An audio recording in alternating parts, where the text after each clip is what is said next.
মান আরাফা নাফসাহু ফাকাদ আরাফা রাব্বাহু। আগে নো দাই সেলফ, নিজেকে আগে চিনো। দুনিয়ার সব চিনছো, নিজেকে চিনতে পারলা না। নিজেকে চেনার চেষ্টা করো, নিজের মধ্যে কি আছে। নিজের মধ্যে সাগর, মহাসাগর, রাজ্য, অনেক কিছু এখানে অবস্থান করছে।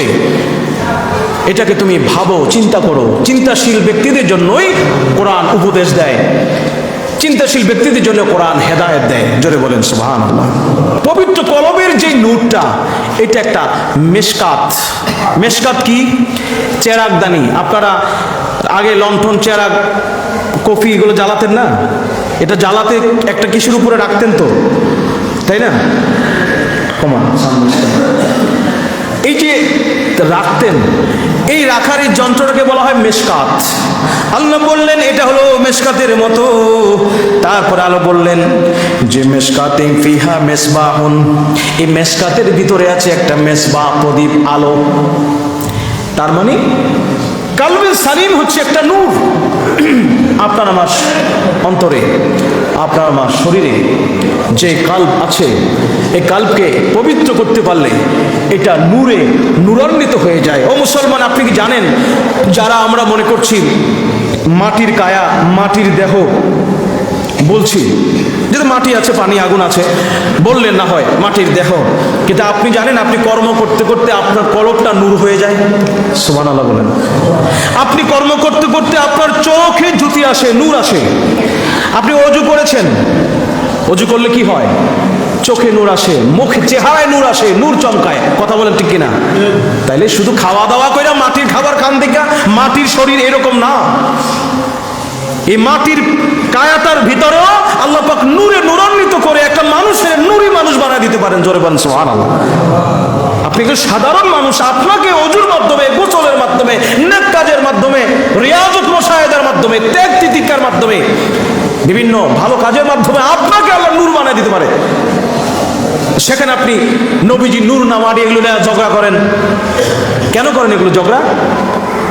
আপনার মধ্যে নূর আছে, আর আপনি নবীজিকে নূর মারি নিয়ে ঝগড়া করেন। এগুলো ঝগড়ার বিষয় হলো? আপনাকে খেয়ে দেওয়ার কোনো কাজ নাই, আপনার খেয়ে দিয়ে কোনো কাজ নাই। নবীর নিজের মতো আমাদের মতো বানানোর জন্য এত ব্যস্ত কেন? এত ব্যস্ততার কি আছে? আপনি নিজের নূর বানাতে দেখবেন হাদিস আর কোরআনের অভাব নেই। কথা বলেন ঠিক কিনা? আপনি কিসের ওয়াজ করেন, কিসের বয়ান করেন? আরো বা বুঝেন। শুধু শুধু নবীজিকে ছোট করার, হেয় করার কি দরকার? যুক্তি দেখান, এগুলো কেন করেন? সম্মানিত সুধী, আপনার রুহটা নূর, আপনার কলবটা প্রথমত নূর না, কিন্তু কলবটাকে আল্লাহ পাক বললেন যে নূরিহি, তাহার নূর। আল্লাহ বলছেন, আপনি কেন অস্বীকার করবেন? আল্লাহ যেখানে নূর বলছেন, আপনি সেখানে কেন এটাকে নিয়ে আলোচনা করছেন? সম্মানিত হাজিরিন, এমনি করে আল্লাহ বললেন যে বান্দার কলবটা হলো নূর হয়ে যায়। যখন নূরে নূরান্বিত হয়ে যায়, নূরে নূরে সম্পর্ক হয়ে যায়, কলব নূর, রুহ নূর, আল্লাহর কোরআনটা নূর, ইলমও নূর, ঠিক না? বান্দার চক্ষুটাও নূর হয়ে যায়।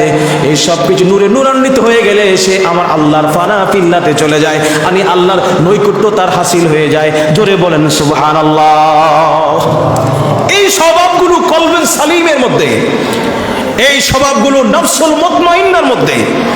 কথা বুঝতে পেরেছেন? এই কথাগুলো, এই বিষয়গুলো, যেমন আপনার এখানে কলব, এখানে রূহ, একটু চিন্তা করে দেখবেন যে নিজেকে চিনলো, সে রবকে চিনলো, ঠিক কিনা? মান আরাফা নাফসাহু ফাকাদ আরাফা রাব্বাহু। আগে নো দাই সেলফ, নিজেকে আগে চিনো। দুনিয়ার সব চিনছো, নিজেকে চিনতে পারলা না। নিজেকে চেনার চেষ্টা করো, নিজের মধ্যে কি আছে। নিজের মধ্যে সাগর, মহাসাগর, রাজ্য, অনেক কিছু এখানে অবস্থান করছে। এটাকে তুমি ভাবো, চিন্তা করো। চিন্তাশীল ব্যক্তিদের জন্যই কোরআন উপদেশ দেয়, চিন্তাশীল ব্যক্তিদের জন্য কোরআন হেদায়েত দেয়। জোরে বলেন সুবহানাল্লাহ। চিন্তা ছাড়া শুধু মুখে বকবক করলে, এই বকবক দিয়ে আসলে নিজেরও কল্যাণ হয় না, পরেরও কল্যাণ হয় না। এরকম বক্রতার কারণে কি হয় জানে? আলেম জালেম হয়ে যায়।